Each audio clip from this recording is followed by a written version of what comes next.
All right, the race to the White House is nearing. We're just little over a week away from the US presidential polls. Our colleague Jyotsna gets you the latest. Over to you, Jyotsna.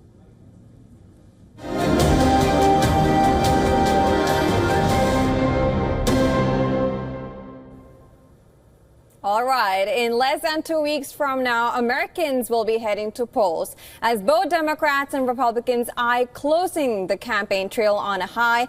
Here are the top developments shaping this race to power. Kamala Harris will make her closing argument on Tuesday against rival Donald Trump. A Harris campaign official has confirmed that the vice president will deliver the key speech on the 29th, exactly a week before Election Day. Harris will speak at the Ellipse Esplanade in Washington. Now, this is a side where Trump rallied supporters on January 6, 2021. In his speech, he had repeated his false claims that he won the 2020 election. Trump supporters then marched on the Capitol. Trump faces federal felony charges in Washington related to efforts to overturn the results of the 2020 election. The Harris campaign official said that the symbolic location aims to spotlight how a second Trump term could go. Harris is a former prosecutor, and she will aim to draw a sharp contrast between her vision and that of Trump, who she says is sowing chaos and division. Meanwhile, Donald Trump's electoral campaign reached Georgia, where he touted his message of border security. Now, Georgia is among the 7 battleground states that will decide who wins the presidency. Both candidates are likely to spend much of their rest of the campaigns visiting Pennsylvania and Georgia.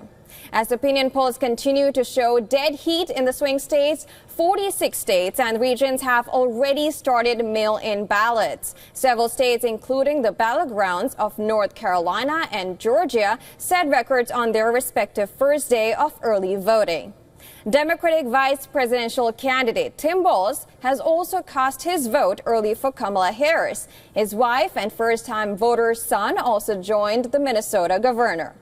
Earlier this week, as Harris wrapped up a rally in Wisconsin, her motorcade passed an SUV with a suspected drunken driver heading the wrong way. The 55-year-old suspect was taken into custody after he performed poorly on field sobriety tests. Now, an open container of alcohol was found in the vehicle as well. The sheriff's office has recommended prosecutors charge him with reckless endangerment and first offense operating while intoxicated. As the election days nears, reports are claiming that foreign advisories will intensify their determination to influence the U.S. polls. A Microsoft report has said that Russian operatives are doubling down on fake videos to spear Harris's campaign, while Chinese-linked social media campaigns are maligning down ballots Republicans who are critical of China. The tech giant has also said that Iranian actors who allegedly sent emails aimed at intimidating U.S. voters in 2020 have been surveying election-related websites and major media outlets.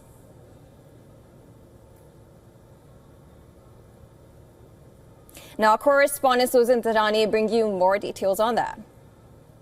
Microsoft says that foreign adversaries Russia, China, and Iran are intensifying efforts to influence the upcoming U.S. presidential election. Russia by creating videos smearing the campaign of Kamala Harris, China by targeting down-ballot Republicans who are critical of China, and Iran, who sent intimidating emails back in 2020, is now surveying election-related websites. Now, they do say that there have been no indication of significant infrastructure attacks or damages. Russia, Iran, and China, for their part, are denying these allegations of meddling in U.S. election. In fact, China's embassy stated, quote-unquote, that China has no intention and will not interfere in the upcoming U.S. presidential election.